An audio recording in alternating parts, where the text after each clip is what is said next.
English. She was named 100 most influential people in the world by Time magazine. She's been inducted into the Internet Hall of Fame by the Internet Society. This lady's absolutely amazing. Her name is Mitchell Baker. She's executive chairwoman and co-founder of Mozilla, the maker of Firefox browser.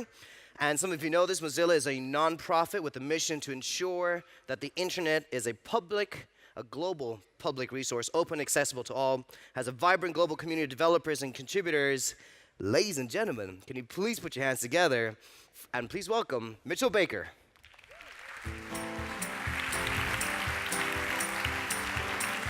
All right, enjoy. Thank you. I'll put these over here.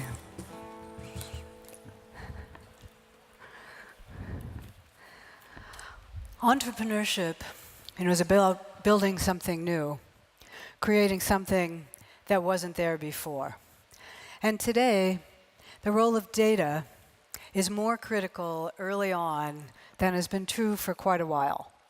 In the recent era, software, just building the underlying software, was a key early aspect, when everything had to be built yourself or licensed, and there were very few libraries that were available. And in the past eras, hardware was an important part. Building hardware, buying hardware, having enough money to buy hardware, building a distribution channel. These are all fundamental early parts that the early investment funds went to. Today, of course, with virtualization and all of those things are easier, and the role of data becomes critical much earlier, as most of you probably experience. In fact, data is the new oxygen. We need it. New businesses need it. If you imagine running a business without oxygen, without data, it's hard to imagine lasting very long. Data is also reactive. Like oxygen, it changes things. Oxygen reacts with almost everything. Combine it with hydrogen, you get water. Breathe it as a human being, you get carbon dioxide. You can get carbon monoxide, a silent, deadly killer. And so oxygen is one of those substances that when it enters a system, it changes almost everything it touches. Very similar to data. Individual streams of data are powerful on their own, and when combined, they make new experiences and new things possible. Geolocation data is pretty interesting on its own. And of course, as you know, the number of businesses that now take geolocation data and combine it with other things to make new experiences is pretty high. Oxygen is powerful, and it's explosive. It can be explosive in a positive way, launching spacecraft, and explosive in very dangerous and deadly ways, just like data. Can help power and launch new startups into success, and can do immense damage to consumers and so on. And so this criticality of data in the very early phases of a startup has a couple of consequences that are broader than any one company and that aren't always part of the discussion. And today I want to talk about two of those consequences. One is that data, this key business asset, is a topic of the public conversation in a way that is new for such a key business asset. And this is particularly true as data is becoming weaponized. And the second consequence I want to talk about today is the centrality of data raising the question of online platforms once again. So, to start with the centrality of data in public discourse. This is pretty new. In building software, there was not a large public discussion about the nature of software or how it was built or if it was explosive or dangerous. There was some back and forth over the open source free software movement, but that was pretty small.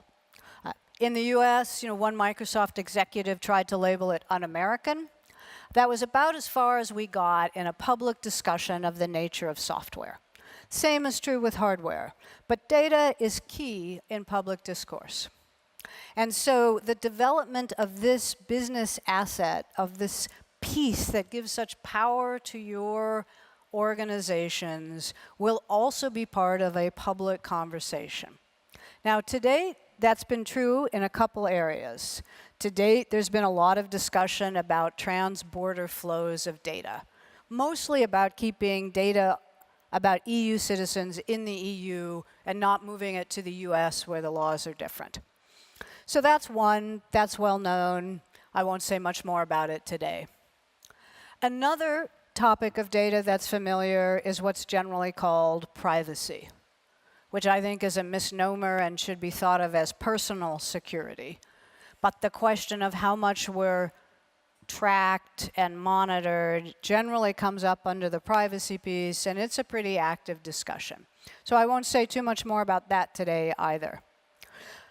But a source of discussion about data that's coming to the forefront now, sort of in real time, is the relationship of data, business data, to cybersecurity.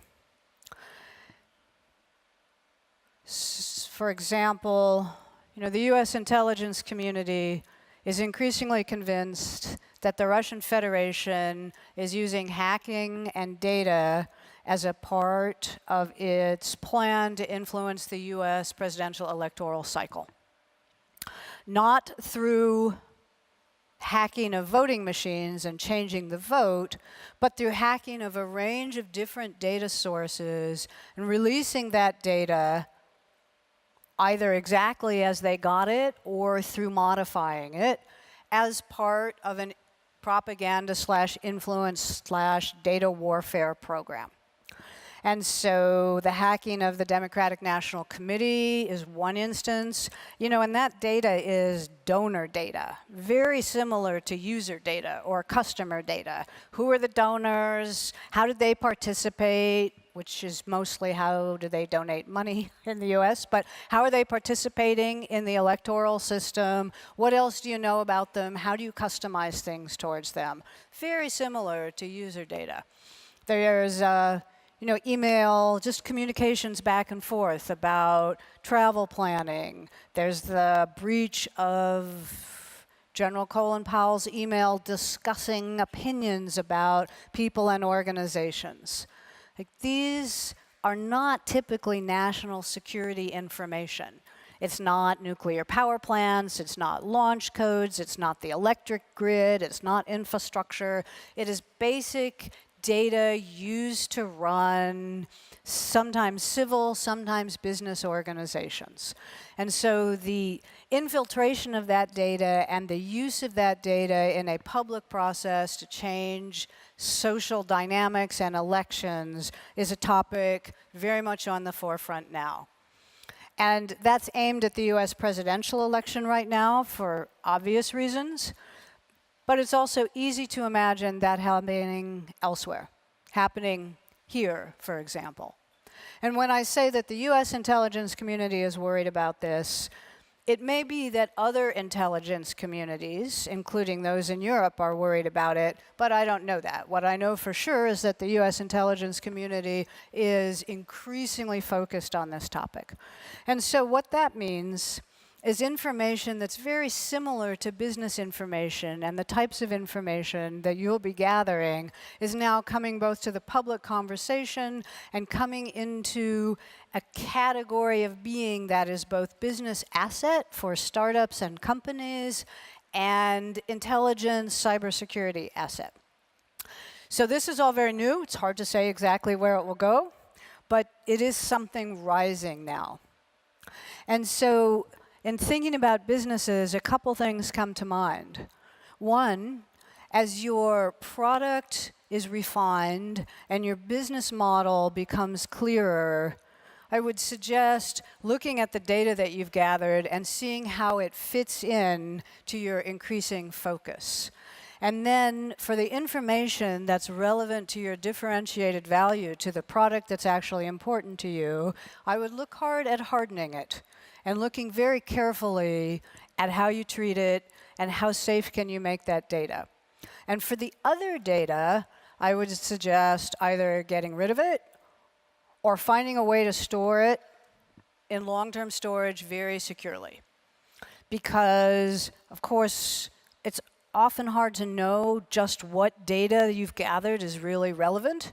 And sometimes it's hard to get rid of data that could be relevant in the future. And there's a desire to keep everything because it might be interesting, and maybe over time we'll find that this data is important and we want to keep it. So obviously privacy advocates don't like that much, but sometimes it's the decision that startups and businesses make. And so if that's the case, then I urge you find some very safe place to keep it. And that's not in your developer workflows, right? That is in some facility or some organization that is really focused on long-term safe storage of data, and will notice if something happens. If you've gathered a bunch of data and it's not really relevant to your product and your developers are sort of using it sometime or not, it's not likely to be treated safely, and you're not nearly as likely to know if something bad is happening with it. So I would urge that the stuff that you feel like you need to save, even though you're not quite sure why, you get someplace where the people who are responsible for its security have that as their focus. And then the part of data that you know is part of your product offering and is really relevant, I would really hard at hardening that data. And secondly, I would suggest finding a resource to help the leaders of your organization think about it. That's the technical leaders and the business leaders, i.e. your CEO, you or your CEO. And obviously, startups run lean, trying to get your product out. It's a life or death setting. So I'm not suggesting that this is necessarily a large team or even employees, but there is good expertise available. You know, I just attended the Munich Security Conference, its first event at Stanford in California. But there is good expertise here. And there is good leadership here. And I would suggest that at some regular interval, maybe it's once a month, you spend 90 minutes with some expert who can keep you abreast of what's going on. And hopefully not in the state of mind of, oh, here's another one of these burdens, and oh, worried about regulation, or not a checkbox thing, but really with an open mind and an interest about what's happening, what are the practices, how do you protect your asset, and how do you make that asset not only good for you, but also not explosive and dangerous for others. So that's one piece of the public discourse. A second, but related piece, is the encryption and security. Because with the pressures for national security and the issues around terrorism and crime, we're in the middle of a debate about backdoors, government access, what does security, national security, how does that trade off against personal security? And the rise of state-sponsored hacking organizations brings that to the fore as well. So that is something which over time will impact your business. What is encryption? How either required is it or how prohibited is it? What is the state in your setting of required backdoors? Even the liberal Western democracies, are looking at a series of laws that actually look sort of similar to what the Chinese government is thinking about requiring in terms of backdoors and government access. So the pressures are real. It's hard to make security that's not secure, but kind of secure. So that's a very real debate that's also going on in real time and will have impact on your business. And what happens to your asset, how available is it, either to the good governments that have a legal right to it, but also to the other governments that are really interested in it. And so that's a piece. It has very national characteristics. Each law is different, so it's hard to say exactly for a multinational group what that means. But as a startup and business community where data is a fundamental asset, you do Well, do a good job to engage on this piece and follow what's going on. And once again, there are plenty of resources that don't need to be part of your everyday employment piece, but can bring you on a regular basis, knowledge and expertise to help protect and grow the asset in a responsible way that society will accept, while 99% of your energy is going into building your company. This reality of data changing everything, the reactive nature of it, is something we're only now beginning to see. Well, that's too strong. I think we're only now really beginning to understand how deep and how far that goes. That the influx of data into everything will cause reactive changes we haven't even imagined yet. This is one, there are probably more coming. So that's a very exciting place to be. The thing about data is you can do so many new things with it. And it is different in that it is such a topic of public policy and security. And so it's and we've done this ourselves at Mozilla, really very easy to want to set all of public policy or security aside because it's so big and technology is the driver. I think with data as a key asset, that's going to be difficult and potentially, have some negative ramifications. So not good for business, and it's good to have a startup voice as well as an established corporate voice. So I'm quite sure that the large corporate organizations will have policies and will be engaged. The startup and founder environment is a very different mindset, and it would be good spark to have that, your mindset, in this discussion. Data also affects the question of online platforms. A while back, we had Microsoft. Microsoft Windows was the online platform. Apple was there a little bit, but tiny, like 2 or 3% market share. Then the web appeared, and we shifted to the web. Now we have a mixture of the web and another set of, corporate, large online platforms. Obviously, Google, Facebook, Apple, and then each of us might name, a handful of other companies that would fit in that online platform. And we have a back and forth between what's the web good for? Is the web dying? Is the web exciting? Is it revitalized? Native platforms do X. Native platforms, have discoverability and monetization built in, but they limit abilities, and the platform always wins, and you get a piece of the platform. We have this discussion back and forth pretty constantly, and sometimes, the web is dead. Sometimes the web is doing great things. It's the only way to really succeed. Sometimes native platforms, sometimes they're really exciting, sometimes they're the necessary evil. And so these questions about which platform come up again with data, because it really does change everything. And so data, your data, how does it actually fit in? Can you actually link and combine it easily? Or do you go through what are the permission levels of the platform and how much are they aggregating the benefits of data to the platform versus how much are all those benefits getting shared out? And so the only long-term good answer is the web. Because we can't actually imagine the changes that data can possibly make.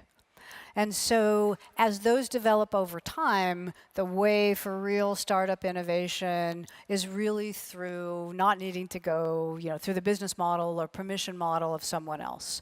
So the success of the web and its vitality is a key aspect, again, for the future. The good news is there are new things happening. One of the things that is interesting about blockchain technology is that it is a new variant on something distributed that helps solve some of the issues that native platforms have solved. How do you have a distributed identity system, for example? Something that the big commercial online platforms solve for developers. So we're seeing sorts of new technologies arise that bring in the traits of the web that are really valuable and start to fill in some of the gaps that made native platforms valuable. And at the same time, we can see there are new organizations and new technologies growing. You know, that's actually the core of what we try to do at Mozilla, is fill in the gaps of the web so it's reborn. And that involves, of course, remaking Mozilla from the inside out. It's not always beautiful, but it is all aimed at what is the quickest way to fill in the gaps and make the web a complete platform that offers the freedom from before, an ability to combine data as easily as linking, and discovery and monetization as well. And so that's a challenge for the future. That's one that allows a wide range of business activities that aren't really there before, and potentially the spark for vast new forms of data.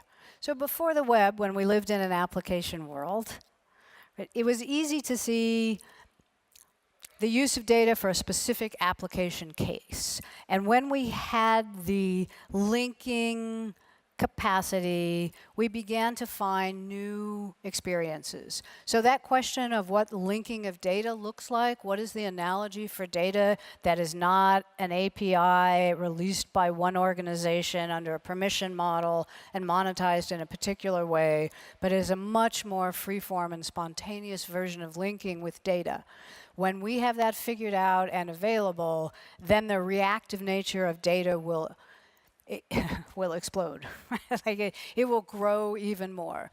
And so this question of data is both a day-to-day, build a business, make something new and exciting, and also a long-term social question where the two are much more likely to integrate in the future. And so an appreciation of the asset that you have, that society is going to be much more interested in the handling of that asset than you might imagine from past business experience. And much more interested in the handling of key assets than we've seen, at least at any time, you know, in the 20 years that I've been involved in it. And so that's a new frontier. One of the many new frontiers in founder and startup world today. Like oxygen, it's incredibly powerful. And like oxygen, you know, it has some risks as well. That, I think, is the nature of being a founder, is looking at risks and finding opportunity. And so it is my hope that as you are all building your businesses, and we are rebuilding Mozilla, that the nature of information and data is reactive and changes everything, and that explosive nature of it we can get aimed in a productive direction. And that we want to avoid the oxygen leaks that are so deadly, and treat data as a really complex and unknown asset, a little bit like a tiger by the tail, where we've got something that's really serving us, and a sort of 360 degree of what it is, what that data is, how we use it, how we care for it, is going to be a part of a successful business going forward. Thank you.